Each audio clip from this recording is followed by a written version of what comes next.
I've always been treated as the invisible daughter while my siblings were spoiled. When I received pots and pans for Christmas and they got international trips, I made the decision that changed everything. I'm Marina. I'm 29 years old, and I think I've always been the invisible daughter. You know, that type of person who never causes problems, who's always there when needed, but who somehow is never really seen. That was me. Marina, the reliable daughter. The one who didn't complain, didn't create drama, didn't ask for too much. The one who got good grades without needing a tutor, who got her first job at 15 so as not to burden the family budget, who graduated in civil engineering with a full scholarship because I knew my parents couldn't afford it. I used to think that was a source of pride. Today, I'm not so sure anymore. I grew up in a family that, from the outside, seemed perfect. My mother, Christina, is one of those women who live for appearances. Everything has to be impeccable. The house, the clothes, the smile at social events. She treats Facebook like a personal achievement album, always posting photos with captions like, "Blessed with this wonderful family," or "My heart overflows with gratitude." My father, Roberto, is a quiet man, the type who prefers watching soccer and tending to the garden rather than getting involved in any conversation that requires real emotion. He's physically present, but emotionally, completely absent. My older sister, Isabella, is 32 and has always been the family star. Beautiful, outgoing, popular since adolescence. The type of person who walks into a room and everyone turns to look. She's a lawyer, but works little. She spends more time organizing happy hours with friends and posting photos at expensive resorts than actually practicing her profession. And my mother? Loves it. She always has an excuse ready to justify anything Isabella does. And there's Lucas, my younger brother. He's 25 and his mom's absolute favorite. Always has been. Lucas never finished college, has tried being a DJ, personal trainer, supplement salesman, motivational coach, and even set up a startup that failed in 3 months. But for Christina, he's searching for his purpose. She finances every crazy idea he has, and when everything goes wrong, she says it's because the world isn't ready for his vision yet. Meanwhile, I built my own consulting company for construction projects. I started alone from scratch, serving small clients on residential construction sites. Today, 7 years later, I have a team of 15 people, and we close contracts with mid-sized construction companies. I bought my apartment with my own money. I pay my bills. I don't ask for favors. I don't cause trouble. You'd think that would matter to my family, right? Well, I thought so too. For as long as I can remember, Christmas has always been Christina's big event.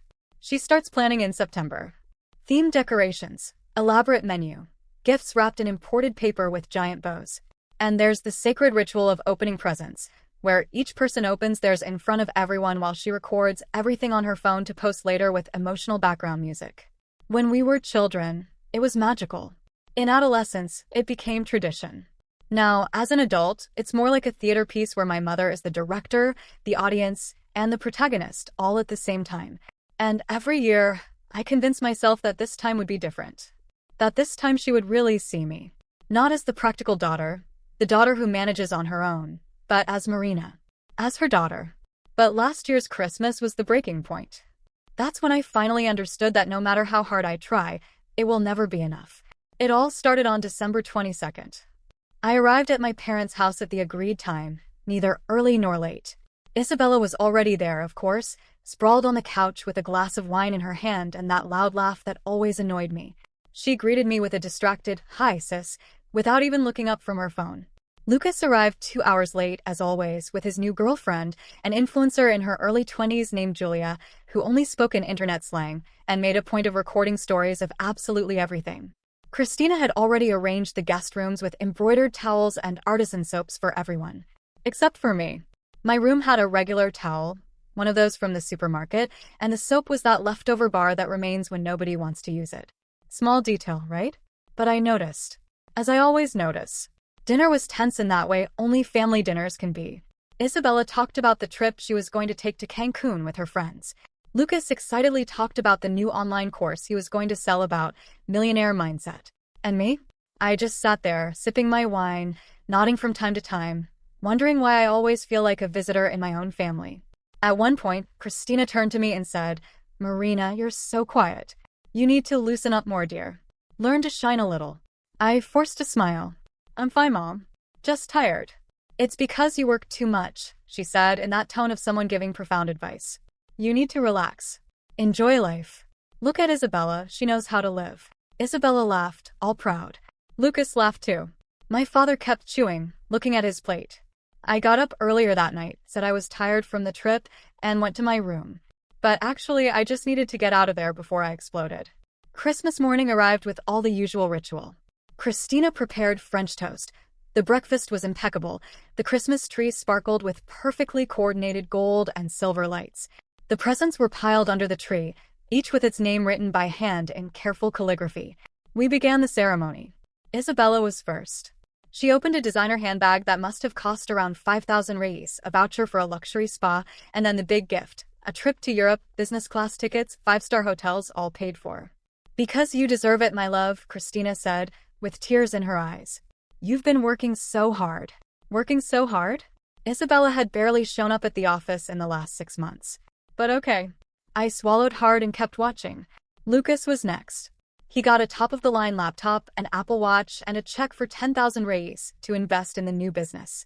Christina made an emotional speech about how she believed in his potential and how he was going to revolutionize the market. Lucas, who had never revolutionized even his own life, thanked her with that smug little smile he's always had. And then it was my turn. I already knew it wasn't going to be anything special. It never was. But when I opened the gift bag with my name on it, I still felt that stab in my chest. Inside was a set of pots and pans. Pots and pans. The kind they sell on promotion at the supermarket. I looked at my mother. She smiled, as if she had given me something useful and practical. It's just that you live alone, right, dear? I thought you'd need them. Isabella got a trip to Europe. Lucas got 10,000 reis. And I got supermarket pots and pans. I sat there, holding that ridiculous bag, feeling the weight of 29 years of invisibility falling on me all at once. You were never really one for expensive gifts anyway, Christina continued casually. You've always been more down to earth. More simple. Simple. That word echoed in my head like a cracked bell. I dropped the bag on the floor, stood up, and said, yeah, I guess I am. And I went to my room. But this time, I didn't just go to cry and swallow the pain like I always did. This time, I made a decision. The next day, when everyone came down for breakfast expecting more French toast and forced smiles, they found the house empty. My car was gone. My room was tidy, but completely emptied of my things. And in the living room, right in front of the Christmas tree, was a sign. For sale. Because what they didn't know was that, 6 months ago, my father had asked me for a favor. His company was going through difficulties, he had debts he couldn't pay, and the house was about to be taken by the bank. He begged me to help, but told me not to tell Christina, because she wouldn't understand. I paid everything. All the debts. And in return, he transferred the house to my name. Legally, that house was mine. And now it was for sale. I didn't do that out of revenge. I did it because I finally understood that I was never going to be seen, never going to be valued, never going to be loved the way I deserved in that family. So I decided to value myself. And for the first time in my life, I felt free. In the first few days after I left, there was nothing. No calls. No messages. Not even a "where are you?" Just silence. And you know what's funny? That silence hurt more than any scream could have hurt. Because it confirmed everything I had always suspected, but never wanted to admit. My disappearance simply didn't matter enough for them to bother calling. Or maybe it did matter, but pride was stronger. Christina would never publicly admit that she had lost control of the situation. That the simple daughter, the down-to-earth daughter, had done something so drastic, so outside the script she had always written for me. I returned to my apartment in Sao Paulo and spent the first few days in a kind of trance. I'd wake up, have coffee, look at my phone expecting some reaction, and nothing. I'd open my laptop, try to work, but my mind was elsewhere. Ava, my best friend since college, showed up on the third day with a bottle of wine and a bag of Thai food. Are you okay? She asked, studying me with that penetrating look that only someone who truly knows you can have. I don't know, I answered honestly. Did I do the right thing? You did the only thing you could do, she said, opening the wine. Marina, I've known you for 10 years. And in 10 years, I've never seen you do anything for yourself. It's always been for others. For your mother, your father, the company, clients. You've built an entire life being useful, being necessary, being practical. But when was the last time you were happy? I couldn't answer. Exactly, she said, filling 2 glasses. You don't need to feel guilty for setting boundaries. You're not the villain of this story just because you decided to stop being a doormat. We drank in silence for a while. And then, as if the universe had heard our conversation, my phone rang. It was Isabella. My heart raced. For a brief second, I thought that maybe, just maybe, it would be a genuine call. Real concern. Marina, where are you? We miss you. I answered. Marina? What the hell did you do? Her voice was shrill, furious. You put the house up for sale? Have you lost your mind? Not even a hi. Not even a how are you. Just accusation. Hi, Isabella, I replied, my voice coming out colder than I expected. I'm fine, thanks for asking. Don't come at me with sarcasm now. Mom is desperate. The realtor has already called 3 times. There are people wanting to schedule visits. You can't do this. Yes, I can, I replied calmly. The house is in my name. Legally, it's mine. But this is crazy. It's the family house. We grew up there. Really? I asked. Because as far as I remember, that house was always Mom's, Dad's, yours, and Lucas's. I was always just the guest. There was a pause. I could hear her breathing on the other end. You're being dramatic, she finally said. All this because of a gift? Because of a gift. As if that was all it was. As if 29 years of invisibility could be summed up in a set of pots and pans. It's not about the gift, Isabella, I replied, and my voice started to tremble a little. It's about never being seen. It's about working in silence my entire life while you all received applause for doing the minimum. It's about me saving that house from foreclosure and not even getting a thank you. It's about... Wait, what? She interrupted me. You saved the house? I realized she didn't know. Nobody knew. Dad had kept the secret. Ask Dad, I replied. And after he tells you the truth, if you still think I'm being dramatic, call me back. And I hung up. Ava was looking at me with wide eyes. You're a goddess, she said. 2 hours later, it was Lucas's turn. He sent a series of messages on WhatsApp, all written with that chaotic energy typical of him. Sis, stop this. This is crazy. Mom's crying. You're overreacting. Let's talk. I know you're upset, but you're going to hurt everyone. I didn't even respond. I just read them and left them there. Because Lucas had never had to fight for anything in his life. Never had to prove his worth. He simply existed. And that was enough for Christina to love him unconditionally. How could he understand what it was like to spend entire years begging for crumbs of attention? The next morning, my father called. I hesitated before answering. Roberto was never one for long conversations. He was a man of few words, the type who solved things in silence, through omission, through let it go. But something made me answer. Marina, he said. His voice sounded tired. Old. We need to talk. About what, Dad? He sighed. About the house. About everything. Did you tell them? I asked. I told your mother, he admitted. She didn't take it well. I almost laughed. Of course not. She's furious with me, he continued. She said I betrayed her. That I should have told her before. But Marina, I had no choice. If I hadn't done that, we would have lost everything. And you didn't think it was important to thank me? Acknowledge me? Include me in family decisions after that? Silence. I thought you would understand, he said finally. You've always been so independent. So self-sufficient. I thought you didn't need to hear those things. Dad, everyone needs to hear those things, I replied, and I felt a lump forming in my throat. I'm not made of stone. I wasn't born without feelings just because I know how to pay my own bills. He was silent again. And then, with a voice I had never heard before, he said, You're right. I failed you. Your mother did too. And I'm sorry. They were the first genuine words he had said to me in years.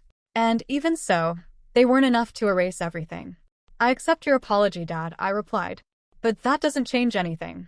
The house is going to be sold. I've already decided. Marina, please. It's not about revenge, I interrupted him. It's about moving forward. About freeing myself from a place where I was never really welcome. And I hung up before he could respond. Ava spent the rest of the week with me. We worked together during the day, she on her laptop, me on mine, sharing the comfortable silence of my apartment. At night, we cooked. Watched silly shows. Talked about everything and nothing. You're different, she said one night while we were having tea on the balcony. Different how? Lighter. Like you've taken an invisible backpack off your shoulders. She was right. I was lighter. But I was also afraid. Because freedom is scary when you've spent your whole life trapped. 10 days after Christmas, the first serious offer appeared. A young couple with 2 small children fell in love with the house. They offered a fair amount, cash, no fuss. The realtor called me excitedly. It's an excellent offer, Marina. They want to close quickly. What do you think? I looked out the window of my office. Outside, Sao Paulo was boiling under the January sun. Life went on, indifferent to my personal dramas. I accept, I replied. And so, with 2 words, I closed the most painful chapter of my life. But the story was far from over. Because on the day the papers were signed, I received a message from an unknown number. It was a photo. And when I opened it, my stomach churned. It was an old photo from when I was about 7 years old. I was sitting on my maternal grandfather's lap, my mother Christina's father, smiling at the camera. He had died when I was 12, and I remembered him fondly. He was the only adult in the family who really paid attention to me. Below the photo, a message. Did you know your grandfather left something for you? Something your mother never told you about. We need to talk. Aunt Marcia. Aunt Marcia. Christina's younger sister. The black sheep of the family, who had distanced herself years ago after an ugly fight over my grandfather's inheritance. And now she was back. With secrets. I looked at that message for a long time, my heart beating erratically. Aunt Marcia. How long had it been? About 15 years, maybe more, since I last saw her. I vaguely remembered her at Sunday lunches when I was a child, always with a somewhat bitter smile, always leaving early, always exchanging tense looks with Christina. After my grandfather died, there was that huge fight. Shouting, accusations, doors slamming. Christina said that Marcia was a gold digger, that she only wanted money, that she was a toxic and manipulative person. And then, suddenly, Marcia simply disappeared from our lives. Christina deleted all her photos from social media, never spoke her name again, and always changed the subject when anyone asked. She's dead to me, was all she would say. But now there she was, alive, and with information. I showed the message to Ava, who was sitting next to me in the living room, reviewing a project. Are you going to respond? She asked, raising her eyebrows. I don't know. It could be a trap. It could just be more family drama. Or it could be the truth, Ava said, handing my phone back. Marina, you just found out that your father hid from everyone that you saved the family home. Your mother treated you like furniture your whole life. Do you really think there aren't more secrets? She was right. Of course she was. I took a deep breath and typed, Aunt Marcia? How did you get my number? The response came almost instantly, as if she had been waiting. I have my contacts. I know you sold the house. Good move, by the way. Christina must be boiling. Can we meet? I promise it's worth it. There was something about the way she wrote. Direct. No beating around the bush. So different from my mother, who turned every conversation into a 3-act play. Where? I typed. Dois Irmãos Cafe, in Vila Madalena. Tomorrow, 3 p.m. I'll be wearing a red blouse. I didn't sleep well that night. I kept tossing and turning in bed, thinking about all the possibilities. What could my grandfather have left for me? Why would Christina hide it? And why was Marcia appearing now after so long? The next day, I arrived at the cafe 15 minutes early. It was a charming place with exposed brick walls, wooden tables, and the smell of fresh coffee in the air. I ordered a cappuccino and nervously scrolled through my phone, checking the door every minute. When she walked in, I recognized her immediately, even after so many years. Marcia was in her early 50s, with brown hair with gray streaks, tan skin, and that same penetrating gaze I remembered from childhood. She wore a red blouse, as she had said, and carried a large brown leather bag. Our eyes met. She smiled, but it was a tired smile, laden with history. Marina, she said, approaching. My God, how you've grown. You look just like your grandfather. I didn't know what to say, so I just gestured to the chair across from me. Hi, Aunt Marcia. Please sit. She sat down, ordered a black coffee from the waitress, and watched me in silence for a few seconds. You must be wondering why I appeared out of nowhere, she began. The question has crossed my mind a few times, I admitted. She gave a short laugh. Fair enough. Look, Marina, I'm going to be direct with you because I'm not like your mother. I don't like to beat around the bush. When your grandfather died, he left a will. A will that Christina made sure no one else saw. My stomach knotted up. What do you mean? Your grandfather was a fair man. He loved all his daughters, but he also knew exactly who each one was. He knew that Christina was complicated, controlling, obsessed with appearances. And he loved you, Marina. You were his favorite granddaughter. Did you know that? I felt a tightness in my chest. I remembered my grandfather teaching me to play chess, taking me fishing at his farm, listening to me talk about the books I read. He was patient, kind, present. Did he leave something for me? I asked, my voice almost disappearing. Marcia nodded. He did.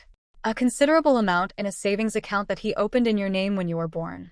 And more, he left you his share in the construction company he founded 40 years ago. You know he was a partner in a construction company, right? I knew. Vaguely. Christina never talked much about it. She said the company had closed after he died. The company didn't close, Marcia continued, as if reading my thoughts. It was sold. By your mother. Without consulting anyone. And the money? She used it to buy that huge house where you grew up, to finance her lifestyle, to pay for Lucas's and Isabella's very expensive private colleges. I was frozen. Her words echoed in my head, but I couldn't process them. But the will. I began. Christina forged it, Marcia said, lowering her voice. Not completely. She used legal loopholes. She claimed you were a minor and that she, as your legal guardian, had the right to manage your assets until you turned 18.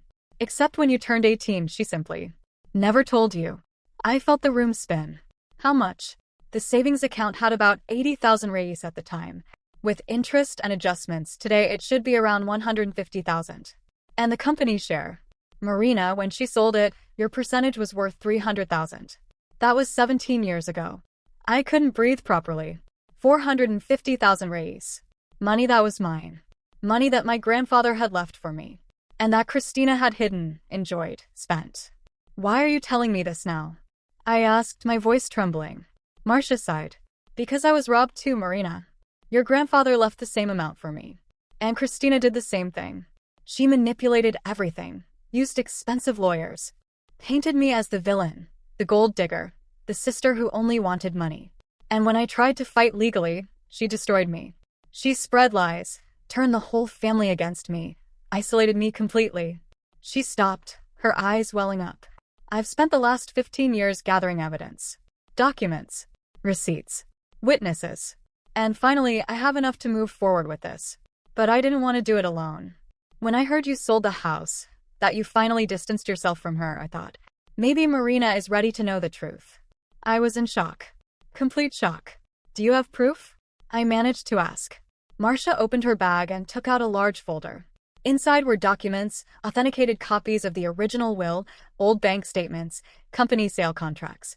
Everything there, organized, irrefutable. It's all here, she said, pushing the folder in my direction.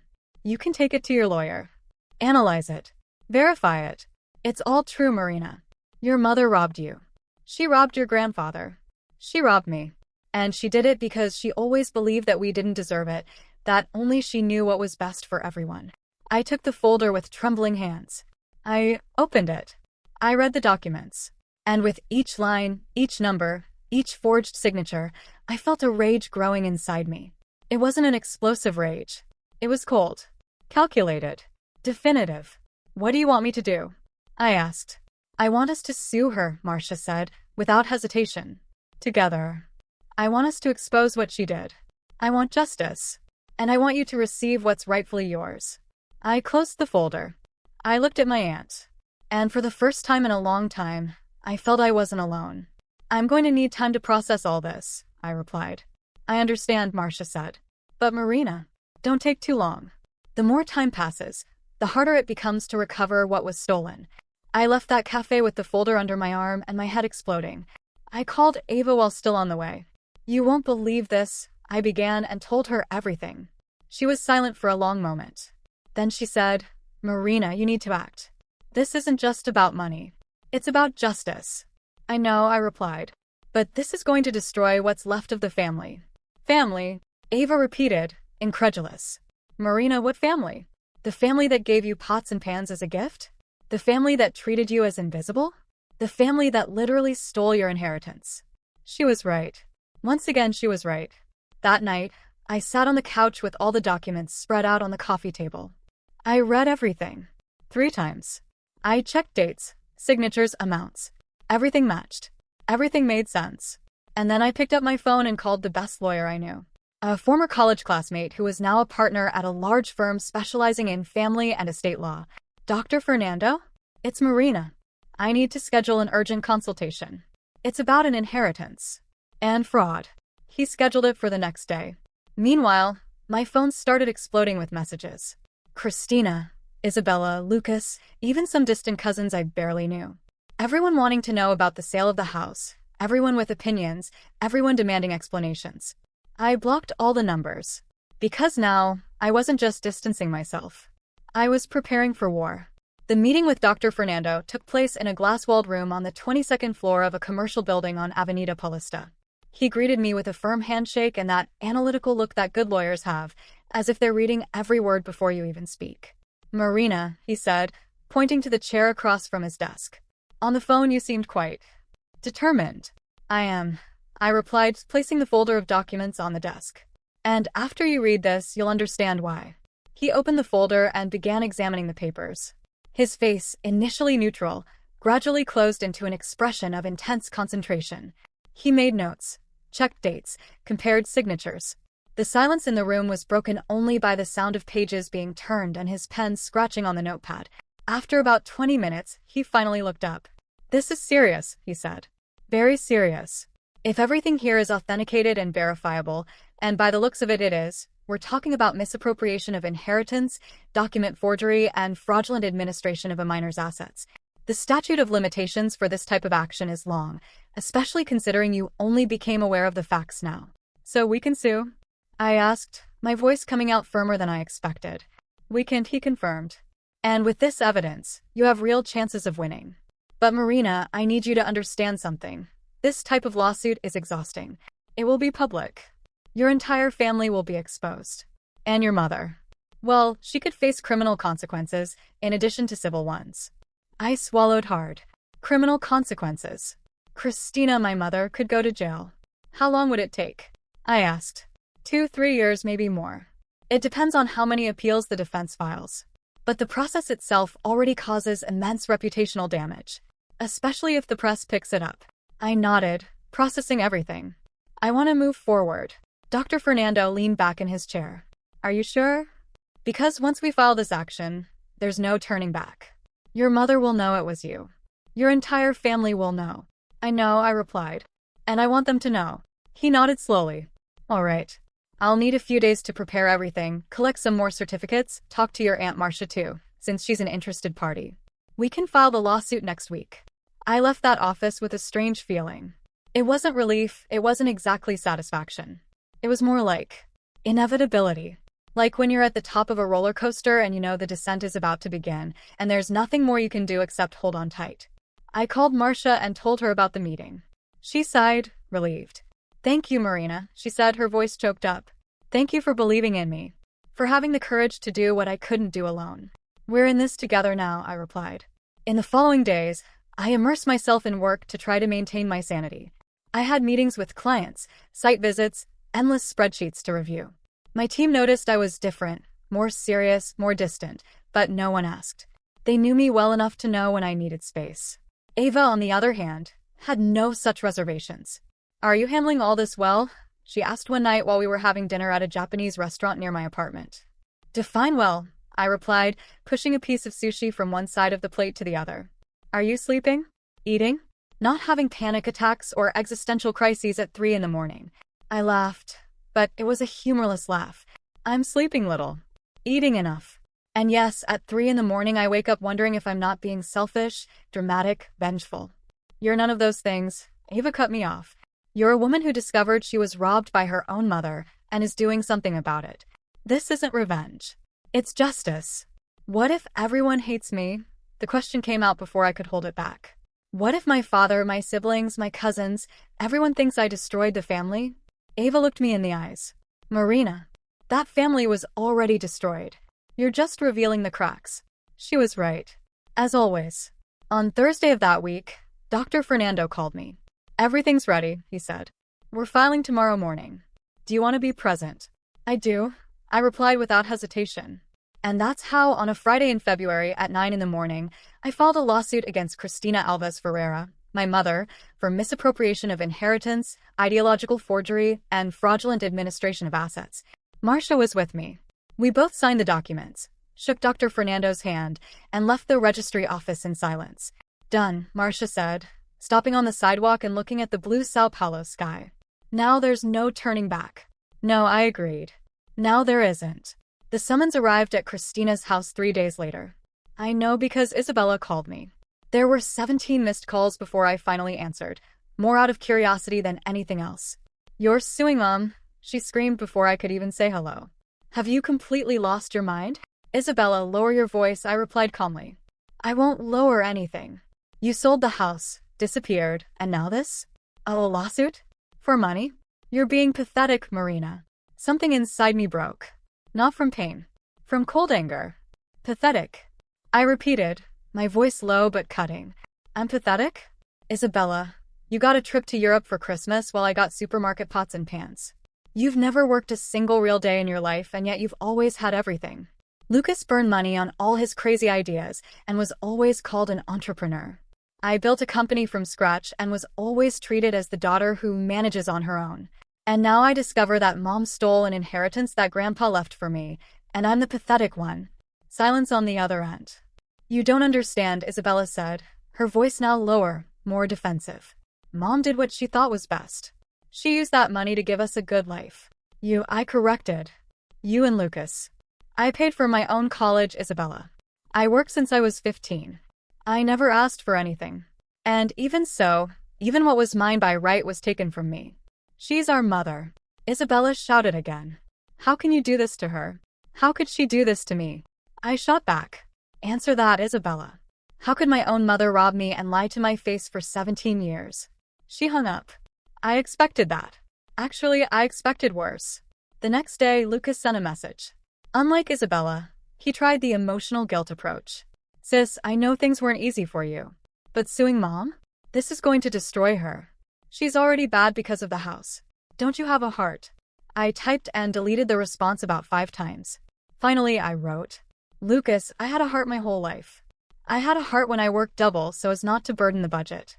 I had a heart when I paid Dad's debts and saved the house without asking for anything in return. I had a heart when I swallowed every humiliation in silence. Now I'm having dignity. It's different." He read it and didn't respond. My father was the last to get in touch. He didn't call, didn't send a message. He showed up at my apartment door on a Tuesday night, unannounced. When I opened the door and saw him standing there, with his tired face and drooping shoulders, I felt a tightness in my chest. "Dad," I said, not knowing what else to say. "Marina," he replied. "Can I come in?" I hesitated, but ended up making room. He entered slowly, looking around as if he were in foreign territory. I offered water, coffee.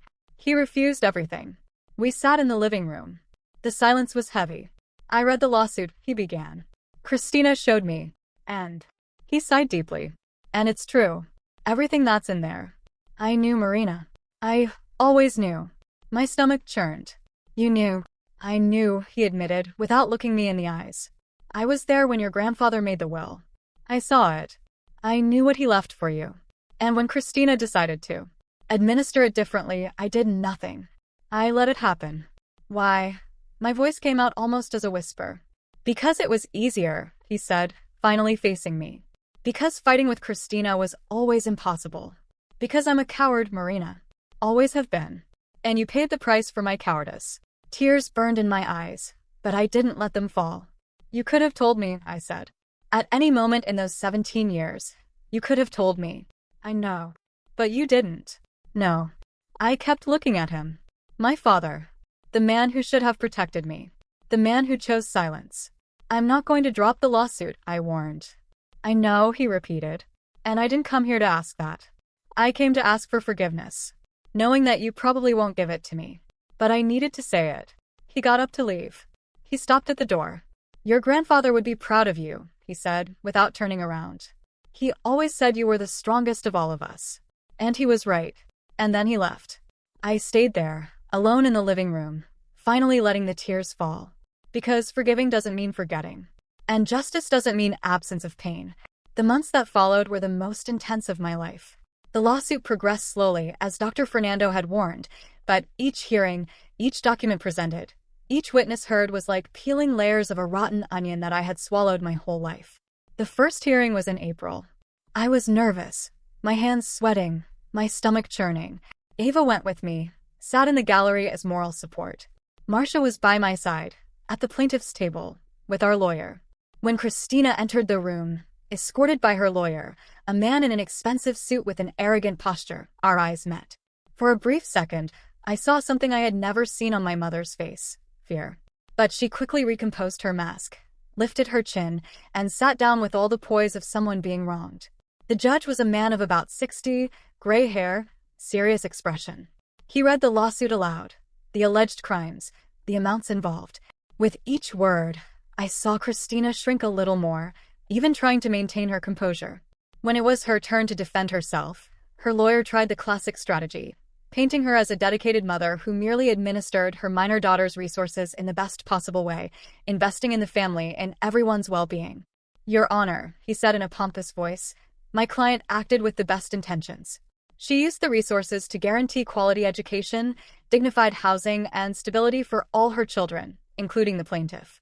There was no malice. There was no bad faith. It was simply a mother making difficult choices." Dr. Fernando stood up calmly. "Your Honor, with all due respect to my colleague, this isn't administration. It's appropriation. The plaintiff was never informed of the existence of these resources. When she reached adulthood, nothing was transferred to her name. When the money ran out, no explanation was given. And more seriously, documents were forged to hide the true destination of the assets. This isn't an error in judgment. It's a crime." He then presented, one by one, all the documents. Bank statements showing regular withdrawals from the savings account that was in my name. House purchase contracts paid with money from the sale of the company. Receipts for Isabella's and Lucas's private college tuition, paid with resources that were mine.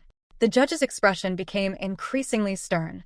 "The defendant will have the opportunity to present her complete defense at the next hearing," he finally said. "But I warn that the evidence presented so far is extremely serious. The action is maintained." We left there and Christina passed by me without saying a word. But Isabella, who was waiting in the hallway, didn't have the same discretion. "I hope you're happy," she spat the words. "Destroying your own mother for money." I stopped, turned to her, and for the first time in my life, I didn't swallow what I had to say. "Isabella, you studied at a very expensive private college that cost 4,000 reis a month. You lived in the house that was bought with MY money. You traveled, spent, enjoyed. All with resources that weren't mom's. They were mine. So don't talk to me about destruction. You also benefited from the theft. You're just angry because now the party's over." She turned red, opened her mouth to respond, but couldn't. I simply kept walking. The following weeks were media hell. Somehow the local press picked up the case. "Daughter sues mother for diverted inheritance" was the headline. Christina, of course, tried to control the narrative. She gave an interview to a local blog, crying, saying I was an ungrateful daughter, that she had done the best she could, that I was being manipulated by Marcia, the problematic sister. I didn't give interviews. I didn't need to. The facts spoke for themselves. But there was a moment when I almost gave in. It was when my paternal grandmother, Roberto's mother, called me. Donna Helena was a lady in her 80s, sweet, religious, who had always treated me with affection. "Marina, my child," she said with a trembling voice, "I know you're hurt. But suing your mother? That won't bring peace to anyone. Forgive, my child. Forgive and move on." "Grandma," I replied, trying to keep my voice steady, "I respect you very much. But forgiveness doesn't mean letting injustice go unpunished. I can forgive and still demand what is rightfully mine." She sighed. "May God guide you then," and hung up. May arrived, and with it, an unexpected turn. Dr. Fernando called me excited. "Marina, you won't believe it. Christina's lawyer got in touch. They want to propose a settlement." My heart raced. Settlement. Yes. They realize they're going to lose. The evidence is irrefutable. So they're trying to minimize the damage. They want to pay you the full amount of the inheritance, corrected with interest, in exchange for you withdrawing the criminal action. I was silent, processing. "How much would it be?" I asked. "By initial calculations, about 650,000 reis. More or less. It was a lot of money. Money that would change my life. That I could use to expand the company, invest, travel, do whatever I wanted. But there was a condition: withdraw the criminal action. In other words, Christina wouldn't face criminal consequences. Wouldn't have a criminal record. Wouldn't be publicly convicted." "When do they want an answer?" I asked. "By Friday." I hung up and spent the following days in agony. I talked to Ava, to Marcia, to myself. I weighed the pros and cons. The money versus complete justice. Peace versus revenge. On Thursday night, I made my decision. I called Dr. Fernando. I accept the settlement, I said, but with one additional condition. Which one? I want Christina to sign a complete confession, acknowledging everything she did, and I want that confession to be attached to the case file, becoming public. She can escape jail, but she won't escape the truth. Dr. Fernando was silent for a moment. That's brilliant. I'll present the counteroffer. Friday noon the answer came. They accepted. The settlement was signed in a cold registry office room, in the presence of witnesses and notaries. Christina was there, her face pale, her eyes red. She signed the confession without looking at me. She signed the settlement agreement. She signed the check. When everything was over, she finally looked at me. You got what you wanted, she said, her voice bitter. I hope it's worth it. I looked her in the eyes, without anger, without sadness, just with clarity. Mom, I never wanted to destroy you. I just wanted to be seen, to be respected, to be loved the way Isabella and Lucas always were. But you could never give me that. So I learned to give it to myself. And now I'm taking back what was always mine. She looked away, and it was the last time we spoke. The following months were about rebuilding. I took part of the money and invested in the company. I opened a second branch. I hired more people. I donated a generous amount to an NGO that helped low-income youth study engineering, in honor of my grandfather. Marcia and I grew closer. I discovered in her a true ally, someone who understood the pain of being erased by Christina. We started having lunch together once a month, sharing stories, laughter, and sometimes tears. Ava and I finally made our relationship official. She moved into my apartment in August, and for the first time, I felt what it was like to build a life with someone who truly saw me, valued me, loved me unconditionally. Isabella and Lucas tried to get in touch a few times. Sporadic messages, timid attempts at reconciliation. I responded politely but kept my distance. I forgave, yes, but that didn't mean forgetting or going back to being who I was before. My father showed up again, 6 months after the settlement. He had separated from Christina. He said he couldn't stand living in the lie anymore, that he needed to start over. He asked if we could have coffee. I accepted. We sat in a simple bakery, far from the spotlight, far from the drama. He ordered cheese bread and black coffee. I ordered a cappuccino. I asked for the separation, he said, stirring his coffee without drinking. After everything that happened, I realized I spent my whole life being an accomplice to a farce, and I can't stand it anymore. How's Mom?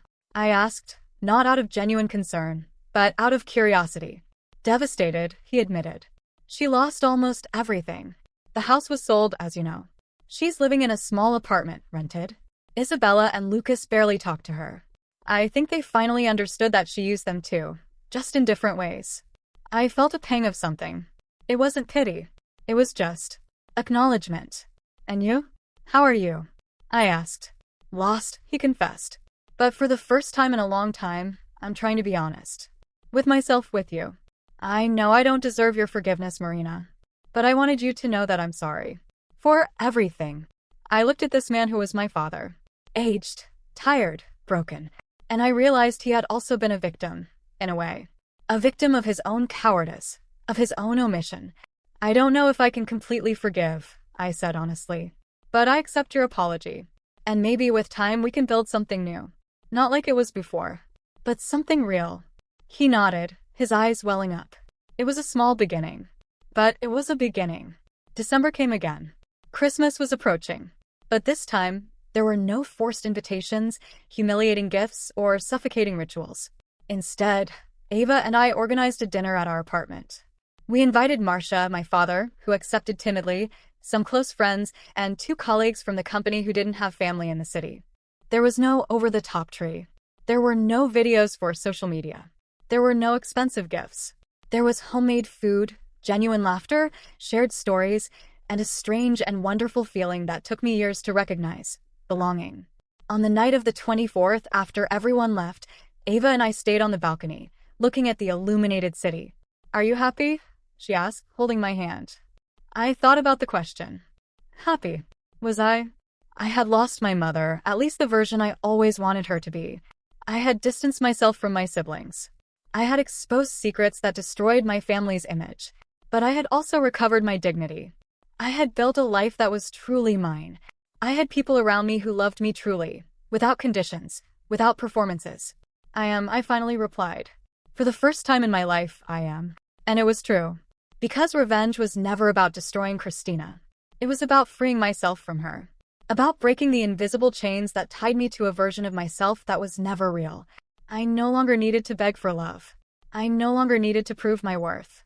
I no longer needed to be the invisible daughter who accepted crumbs and was grateful for them. Now, I was simply Marina. Engineer. Businesswoman. Woman. Complete. And that was the best revenge of all. To live well. Live free. Live truly. January of the following year brought one last surprise. I received a letter. It wasn't digital. It was a paper letter, handwritten, with an old stamp and a faded postmark. I recognized the handwriting immediately, even after so many years. It was from my grandfather. My heart raced as I opened it with trembling hands. Inside, there was a letter dated 3 months before his death, and a small key. My dear Marina, if you're reading this, it means you managed to discover the truth. It means you're as strong as I always knew you would be. Forgive this old man for not having had the courage to confront your mother while alive. I knew what she was like. Controlling, manipulative, obsessed with the perfect image. I saw how she treated you, how she erased you to give light to others. And it broke my heart. That's why I left something for you. Not just money, but also this key. It opens a safe deposit box at Banco Central, say branch, number 2847. Inside are documents, photos, letters I wrote to you over the years, but never had the courage to send. There's also something more. My biggest regret was not having protected you more. My greatest pride is knowing you didn't need me to protect yourself. Live, my dear. Live strong. Live free. Live happy. With all my love. Grandpa Enrique. I cried. I cried like I hadn't cried since I was a child. Tears of pain, of longing, but also of healing. The following week, I went to the bank with Ava. I used the key. The safe opened. Inside were bundles of letters, all addressed to me. Photos of me with my grandfather, some I didn't even remember existed. And a thick envelope. I opened it. They were shares in a technology company my grandfather had invested in the 90s. A small startup that at the time was worth almost nothing. But that startup had grown. A lot. Today, those shares were worth almost 2 million reais.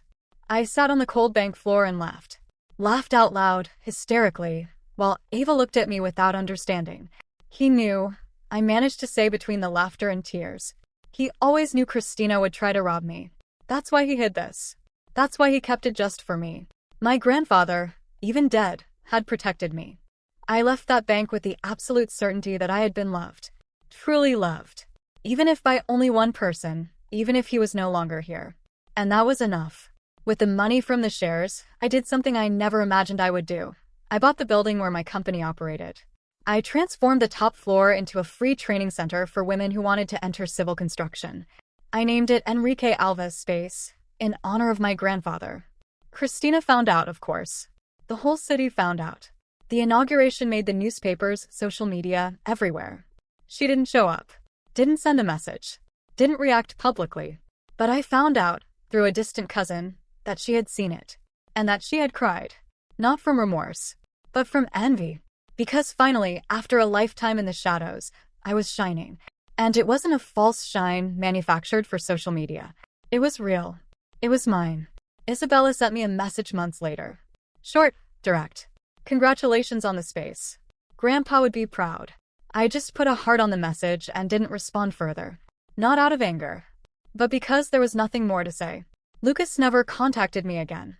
I heard he had finally gotten a steady job at a digital marketing company. Nothing glamorous. Nothing revolutionary. But it was honest. And deep down, I rooted for him.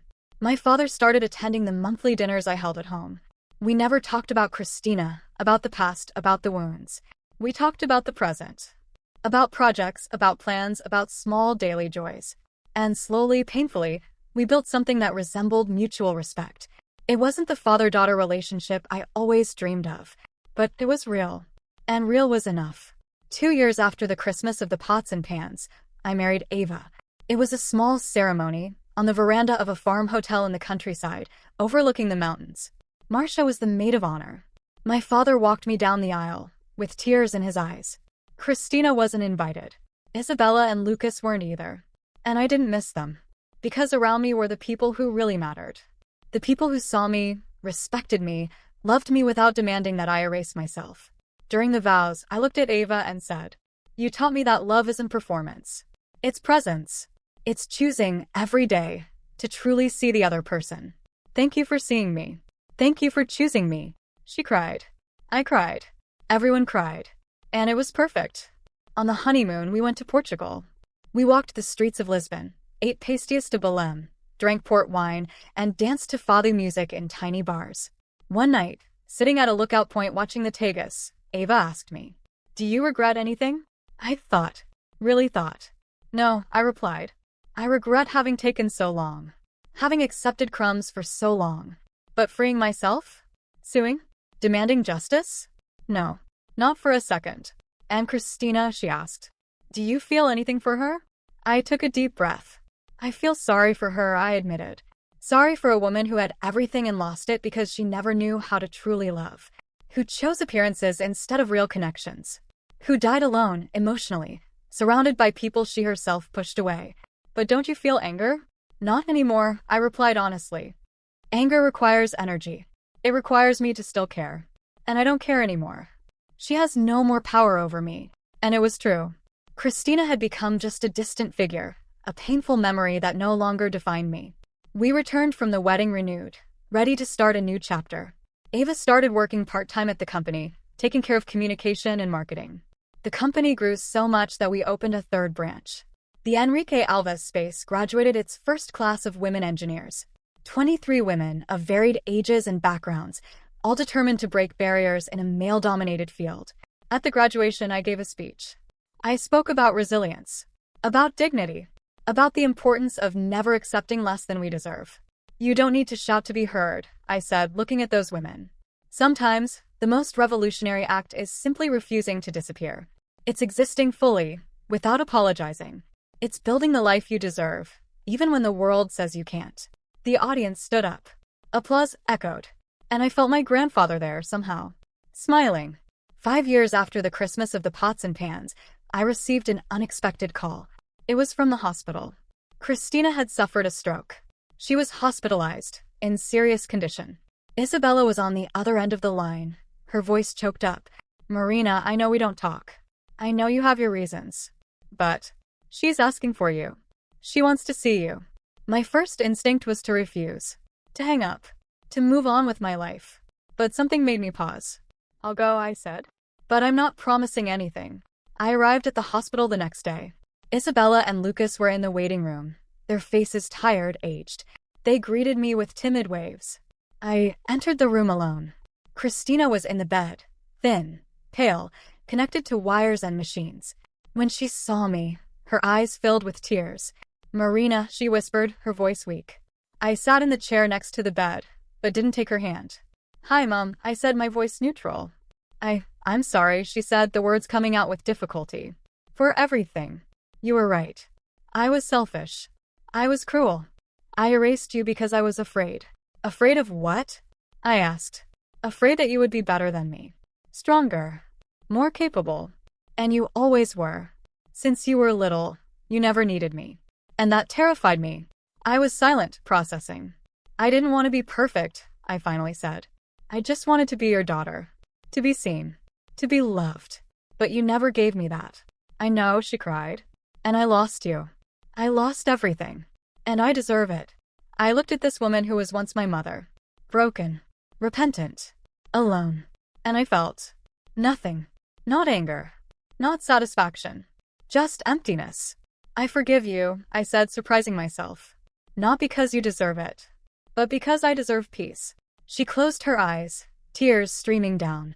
"Thank you," she whispered. I got up to leave. "Marina," she called, her voice almost inaudible. I turned. "You became an incredible woman. Your grandfather would be so proud." I nodded. "I know. And so am I." And I left. Christina died 3 days later. Massive heart attack during the night. I went to the funeral. I didn't cry. I didn't give a speech. I just stood there observing. Isabella approached after the burial. "Thank you for coming," she said. "I came to say goodbye," I replied. Not to her, but to what she represented. Isabella nodded, understanding. "You were right, she admitted. About everything. We were accomplices. We also erased you. And I'm sorry. I know I said. But thank you for saying it. We hugged briefly. And then each went our own way. Today, 10 years after that Christmas, I have an established company, a wonderful wife, 2 dogs, an apartment that is truly a home, and a life I built myself with my own hands. I have no contact with Isabella or Lucas. Sometimes I see photos of them on social media. Isabella became a therapist, curiously. Lucas has a family, 2 young children. They seem normal. My father passed away 2 years ago. Cancer. I was by his side until the end. In the last days, he held my hand and said, "Thank you for giving me a second chance." And I said, "Thank you for finally showing up." The Enrique Alves space has already graduated more than 200 women. Some are now my employees. Others open their own companies. All carry the same message. You deserve to exist fully. Ava and I are in the adoption process. A 6-year-old girl, huge brown eyes, shy smile. When we met her for the first time, she asked, "Are you going to send me away too?" And I said with all the conviction in the world, "Never. You're going to be seen. You're going to be loved. You're going to be chosen every day." Because that's the promise I make to myself every day since that Christmas of the pots and pans. I choose to see myself. I choose to love myself. I choose to value myself. And no one ever again will make me disappear. If this story touched you in any way, please leave a like and subscribe to the channel for more stories of overcoming injustice. Your comments and support make all the difference for other people who may be going through similar situations. Until the next story.